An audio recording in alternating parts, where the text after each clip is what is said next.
ভারতীয় সঙ্গীত জগতের অমর কণ্ঠস্বর কিংবদন্তি গায়িকা আশা ভোসলে আর নেই।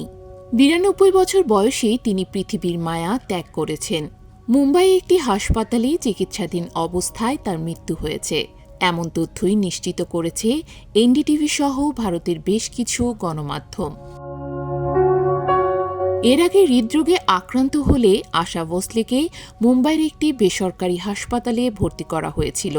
সূত্রের বরাতে আনন্দবাজারের প্রতিবেদনে বলা হয়েছে, হৃদরোগে আক্রান্ত হওয়ায় আশা ভোসলেকে হাসপাতালে ভর্তি করা হয়। তিনি ফুসফুসের সমস্যাতেও ভুগছিলেন। অবশেষে সেখানেই চিকিৎসাধীন অবস্থায় আজ রোববার দুপুরে শেষ নিঃশ্বাস ত্যাগ করেন তিনি। পণ্ডিত দীননাথ মঙ্গেশকর ও সেবন্তী মঙ্গেশকরের ৫ সন্তানের মধ্যে মেজ সন্তান ছিলেন আশা ভোসলে। পরিবারটি প্রায় সবাই সঙ্গীতের সঙ্গে যুক্ত ছিলেন। লতা, মীনা, আশা, উষা ও হৃদয়নাথ মঙ্গেশকর সবাই নিজ নিজ জায়গায় সঙ্গীতকে সমৃদ্ধ করেছেন। মাত্র ৯ বছর বয়সে ১৯৪৩ সালে গানের জগতে যাত্রা শুরু করেন আশা ভোসলে। সে সময় তার বড় বোন লতা মঙ্গেশকর সঙ্গীত জগতে নিজের অবস্থান তৈরি করতে শুরু করেছেন। ফলে ক্যারিয়ারের শুরুতে আশাকে বারবার লতার ছোট বোন পরিচয়ে পরিচিত হতে হয়েছে। তবে প্রতিভা ও পরিশ্রমের মাধ্যমে ধীরে ধীরে নিজস্ব পরিচয় গড়ে তোলেন তিনি। হয়েছেন নিজেই এক মহাতারকা।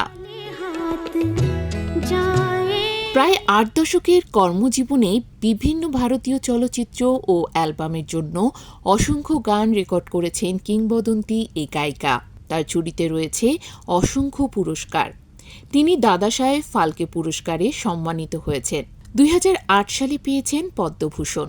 ১৯৯৭ সালে গ্র্যামির জন্য মনোনীত হন তিনি। বাঙালি কন্যা আশা ভোসলে নানা ভাষায় গান কণ্ঠে ধারণ করে ভারত উপমহাদেশে সুরের আলো জ্বেলে গেছেন আমৃত্যু। বিশেষ করে তিনি হিন্দি গানের ভুবনে অমর এক নাম। লতা মঙ্গেশকরের বোন ও আর.ডি. বর্মনের স্ত্রী পরিচয়কে ছাপিয়ে হয়ে উঠেছিলেন নিজেই এক মহাতারকা। তার কণ্ঠ চিরকাল কোটি মানুষের হৃদয়ে ছুঁয়ে যাবে। তার মৃত্যুতে ভারত উপমহাদেশের সবিজে শোক নেমেছে।